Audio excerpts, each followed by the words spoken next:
campanha para a manutenção do nosso grupo. Participe acessando nosso site.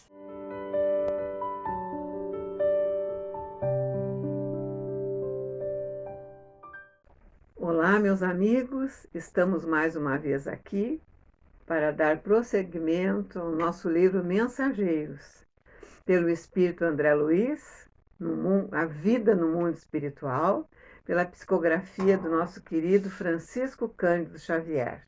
Saúdo os trabalhadores, amigos, simpatizantes do Grupo Espírita Francisco Xavier, que vem acompanhando os nossos trabalhos, as nossas leituras, as nossas palestras, né? Continue acessando o nosso canal, dando toda a força a esse canal abençoado. Hoje nós vamos ler o capítulo 7º e o capítulo 8º, mas antes vamos lembrar do 5º e do 6º. O 5º, ouvindo instruções. Nosso espírito, né, muito grandioso, Telésforo, faz elucidações sobre a distração dos religiosos. Esse item me chamou muito a atenção por essa colocação dele, né? Porque são preparados na espiritualidade para chegar aqui e fazer as suas tarefas. E acabam, né, se distraindo, como ele colocou aqui, com o mundo material e nem cumprem os seus deveres que aqui vieram, né, fazer. Então, isso fica um alerta para todos nós, né? E o capítulo 6, advertências profundas, falando para nós, os trabalhadores espíritas, né? Advertindo, né, os desastres dos compromissos mediúnicos. Olha só, nós viemos com compromissos.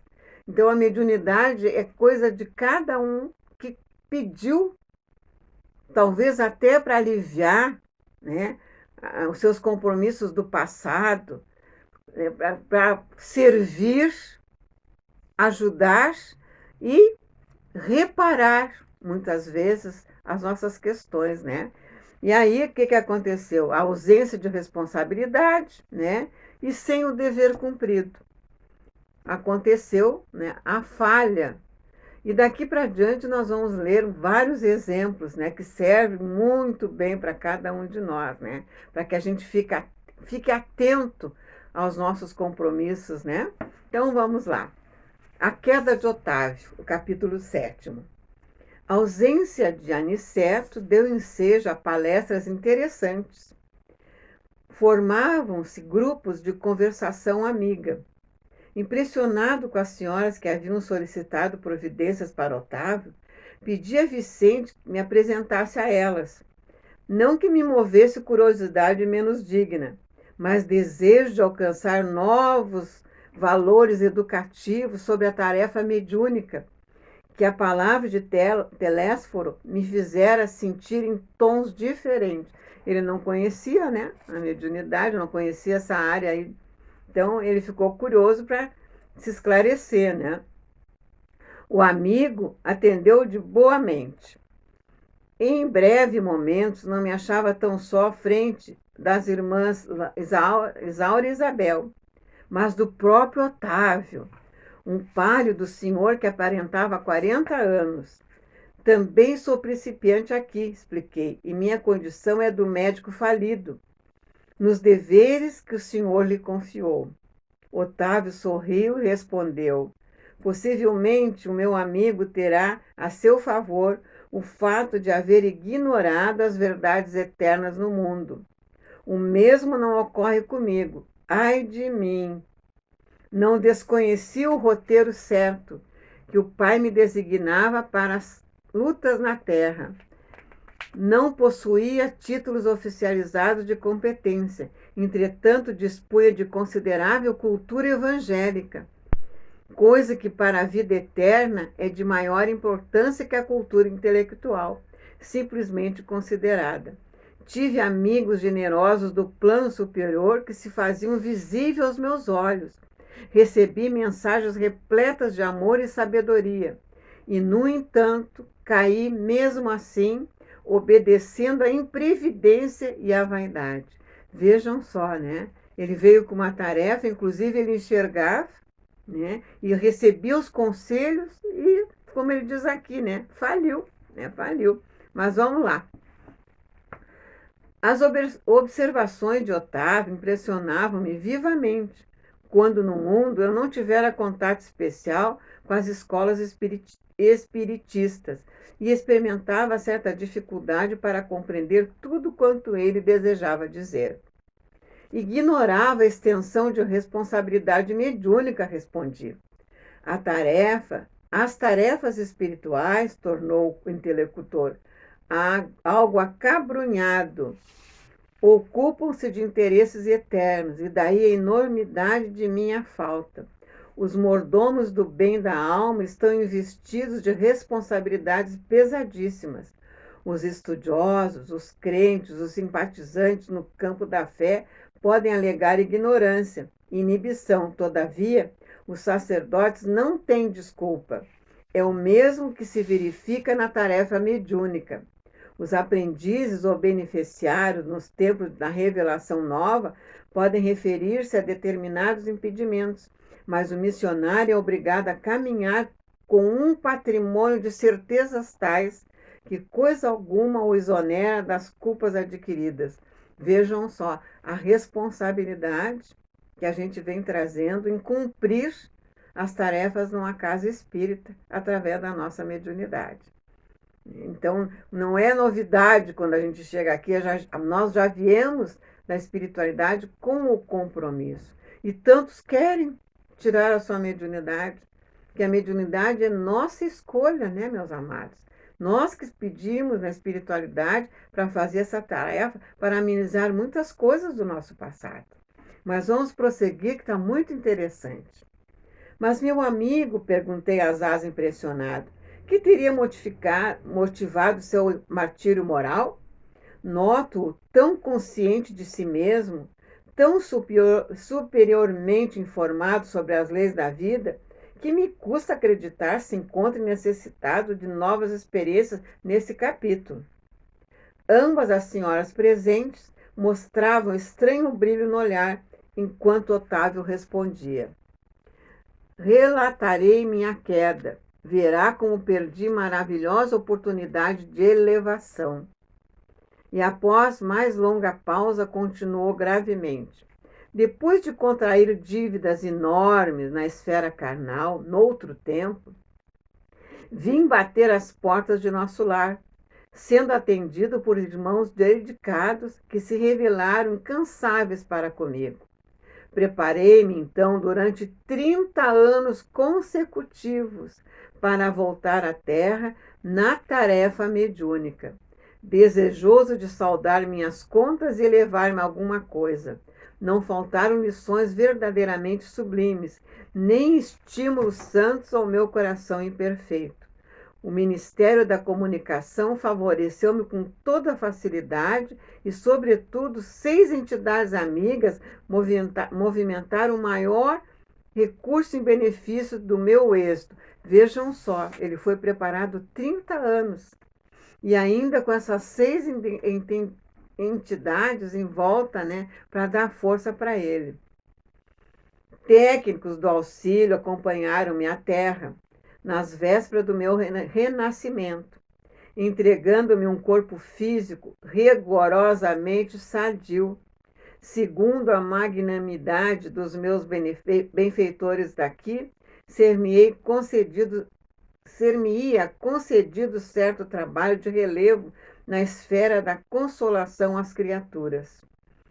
Permaneceria junto das falanges de colaboradores encarregados do Brasil, animando-lhes os esforços e atendendo a irmãos outros, ignorantes, perturbados ou infelizes. O matrimônio não deveria entrar na linha de minhas cogitações.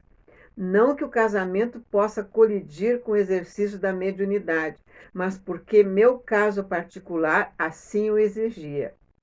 Nada obstante, solteiro, deveria receber aos 20 anos os 6 amigos que muito trabalharam por mim em nosso lar, os quais chegariam ao meu círculo como órfãos. Olha, Meu débito para com essas entidades tornou-se muito grande, e a providência não só constituiria agradável resgate para mim, como também garantia de triunfo pelo serviço de assistência a elas, o que me preservaria o coração de leviandades e vacilações.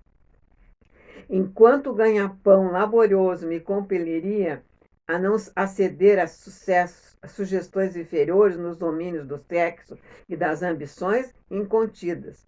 Ficou também assentado que minhas atividades novas começariam com muito sacrifício, para que o possível carinho de outrem não amolecesse a minha fibra de realizações. Vejam o que é a providência divina. Às vezes passamos por desafios e achamos ruim. Não avaliamos, né, a causa. Só queremos nos livrar, né, do efeito logo de uma vez. Vejam só que coisa bem clara isso aqui, né? Ele recebeu essa condição para continuar firme, vejam só. E para que se não escravizasse minha tarefa às situações caprichosas do mundo, distante dos desígnios de Jesus, e, sobretudo, para que fosse mantida a impessoalidade do serviço. Mais tarde, então, com o correr dos manos de edificação, me enviariam de nosso lar socorros materiais. Vejam só, tudo estava prontinho, né? Cada vez maiores, à medida que fosse testemunhando renúncia de mim mesmo, desprendimento das posses efêmeras, desinteresse pela renumeração dos sentidos, de maneira a intensificar progressivamente a semeadura de amor confiada às minhas mãos. Grande exemplo para que a gente pense bem, né? Estude esse caso, né? Tudo combinado. Voltei, não só prometendo fidelidade aos meus instrutores, como também hipotecando a certeza do meu devotamento a 6 entidades amigas, a quem muito devo até agora. E as entidades que vieram, esses 6, eram amigos que deram toda a força para ele, né? Otávio, nesse momento, fez uma pausa mais longa, suspirou fundamente e prosseguiu. Mas ai de mim, que olvidei todos os compromissos.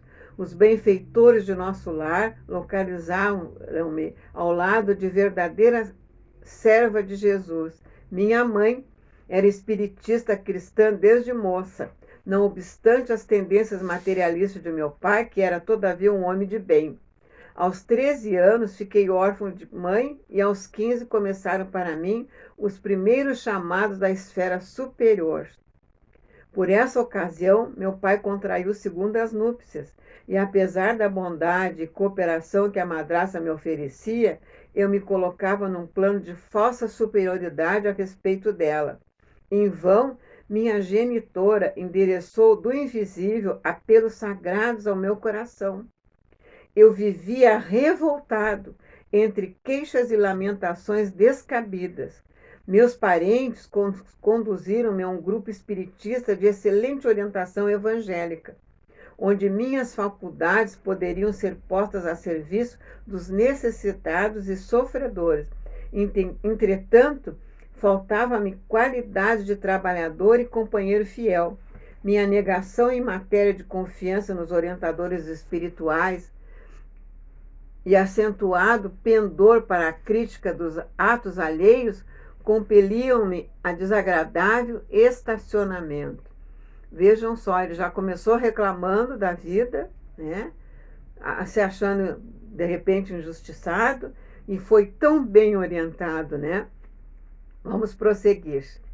Os beneméritos amigos do invisível estimulavam-me ao serviço, mas eu duvidava deles com minha vaidade doentia. E como conseguisse os apelos sagrados por mim interpretados como alucinações, procurei um médico que me aconselhou experiências sexuais. Olha só, até o médico ficou envolvido, né, com as companhias inferiores com ele, né? Completava então 19 anos e entreguei-me desfreadamente ao abuso de faculdades sublimes. Desejava conciliar a força, o prazer deleitoso e o dever espiritual, aliando-me cada vez mais dos ensinos evangélicos que os amigos da esfera superior nos ministravam. Tinha pouco mais de 20 anos quando meu pai foi arrebatado pela morte. Com a triste ocorrência, ficava na orfandade 6 crianças, olha aí as crianças, né? Desfavorecidas, porquanto minha madrasta, ao se consorciar com meu genitor, lhe trouxera para a tutela 3 pequeninos. Em vão implorou-me socorro a pobre viúva. Nunca me dignei a aceitar os encargos redentores que me estavam destinados. Após 2 anos de segunda viuvez, minha desventurada madrasta foi recolhida a um leprosário. Abandonei-os definitivamente, sem refletir que lançava meus credores generosos de nosso lar a destino incerto. Em seguida, dando largas à ociosidade, cometi uma ação menos digna e fui obrigada a casar-me pela violência. Mesmo assim, porém, persistiu os chamados do invisível, revelando-me a inesgotável misericórdia do Altíssimo. Contudo, à medida que olvidava meus deveres, toda tentativa de realização espiritual figurava-se-me mais difícil. E continuou a tragédia que me inventei para meu próprio tormento. A esposa que me ligara, tão somente por apetites inconfessáveis, era criatura muito inferior à minha condição espiritual e atraiu uma entidade monstruosa em ligação com ela para tomar o papel de meu filho. Releguei à rua 6 carinhosas crianças, cuja convivência concorreria decisivamente para minha segurança moral, mas a companheira e o filho, ao que me pareceu, incumbiram-se da vingança. Atormentavam-me ambos até o fim da existência, quando para aqui regressei, mal tendo completado 40 anos. Ruído pela sífilis, pelo álcool e pelos desgostos, sem nada haver feito para meu futuro eterno, sem construir coisa alguma no terreno do bem. Enxugou os olhos úmidos e concluiu: como vê, realizei todos os meus condenáveis desejos, menos os desejos de Deus. Foi por isso que fali, agravando antigos débitos. Nesse instante, calou-se com alguma coisa invisível e lhe constrangisse a garganta. Abracei-o com simpatia fraternal, ansioso de proporcionar estímulo ao coração, mas Dona Isaura aproximou-se mais, acariciou minha fronte e falou: não chores, filhos. Jesus não nos falta. Com bênção do tempo, tem calma e coragem. E, identificando-lhe o carinho, meditei na bondade divina que me fez ecoar o cântico sublime do amor de mãe, mesmo nas regiões de além-morte. Que exemplo para todos nós, que a gente possa ter consciência da nossa tarefa, né? Daquilo que nos comprometemos na espiritualidade, meus amados. Veja que exemplo que ele destruiu com ele e com aquelas 6 criaturinhas que ele largou também no orfanato sem condição nenhuma, né? Vejam só o que faz a rebeldia, né? A falta de conhecimento de si próprio, né? De sentir que nós não estamos sozinhos, que nós estamos amparados por Deus e que a mediunidade é abençoada, como falou aqui, né? Que serve ainda para reparar muitas coisas do passado que a gente construiu antes, né? Mas vamos lá, vamos para o 8º, que também já tem um título, né? O Desastre de Acelino. Ia dirigir-me ao Otávio novamente, quando alguém se aproximou e falou ao ex-médium com voz forte: não chore, meu caro, você não está desamparado. Além disso, pode contar com devotamento materno. Vivo em piores condições, mas não me faltam esperanças. Sem dúvida, estamos em bancarrota espiritual. No entanto, é razoável aguardarmos confiantes novo empréstimo de oportunidade do tesouro divino. Deus não está pobre. Que linda essa frase, né? Voltei-me surpreendido e não reconheci o recém-chegado. Dona Isaura fez o obséquio das apresentações. Estávamos diante de Acelino, que partilhara a mesma experiência. Fitando o triste, Otávio sorriu e advertiu: não sou um criminoso para o mundo, mas sou um falido para Deus e para o nosso lar. Sejamos, porém, lógicos, revidou Acelino, parecendo mais encorajado. Você perdeu a partida porque não jogou e eu perdi jogando desastradamente. Tive 11 anos de tormento nas zonas inferiores. Sua situação não reclamou esse drástico. Drástico, diz ali embaixo, equivalente à medida drástica no recurso drástico.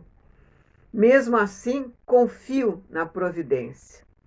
Nesse instante, interveio Vicente, acentuando: cada um de nós tem a experiência que lhe é própria, nem todos ganham nas provas terrestres. E voltando-se de modo especial para mim, aduziu: quantos de nós, os médicos, perdemos lamentavelmente na luta? Depois de concordar, trazendo à baila o meu próprio caso, objetei.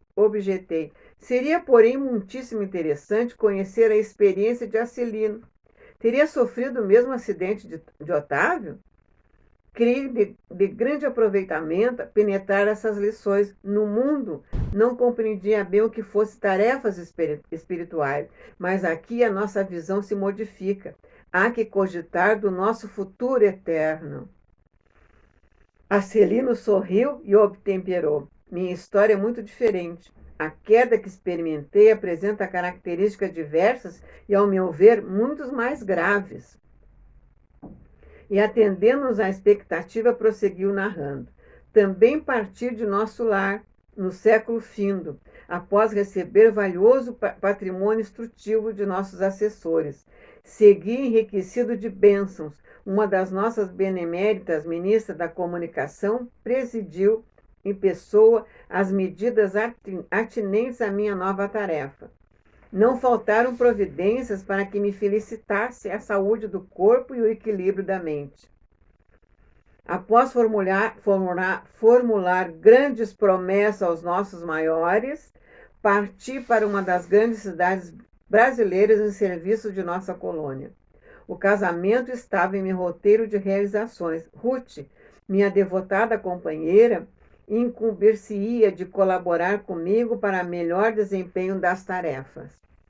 Cumprida a primeira parte do programa, aos 20 anos fui chamada à tarefa mediúnica, recebendo enorme amparo dos benfeitores invisíveis. Recordo ainda a sincera satisfação dos companheiros do grupo doutrinário.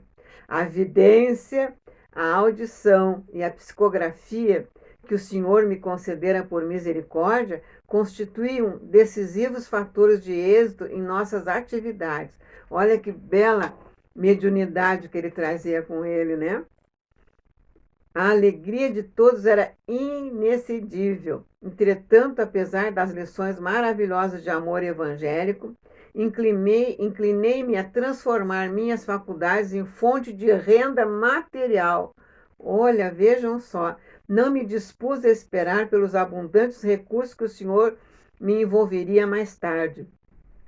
Após meus testemunhos no trabalho, e provoquei eu mesma a solução dos problemas lucrativos.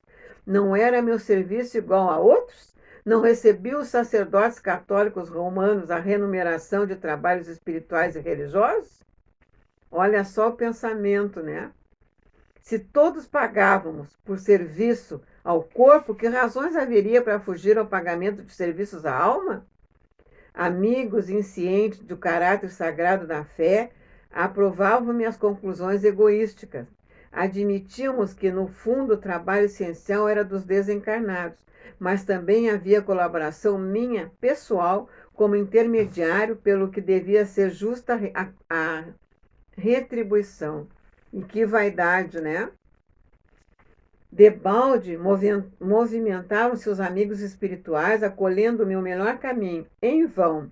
Companheiros encarnados chamavam-me a esclarecimento oportuno. Agarrei-me ao interesse inferior e fixei meu ponto de vista. Ficaria definitivamente por conta dos consulentes. Arbitrei o preço das consultas, com bonificações especiais aos pobres e desvalidos da sorte. E meu consultório encheu-se de gente, ainda montou um consultório, vejam só.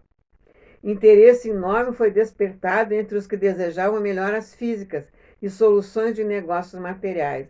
Grande número de famílias abastadas tornou-me por consultor habitual para todos os problemas da vida.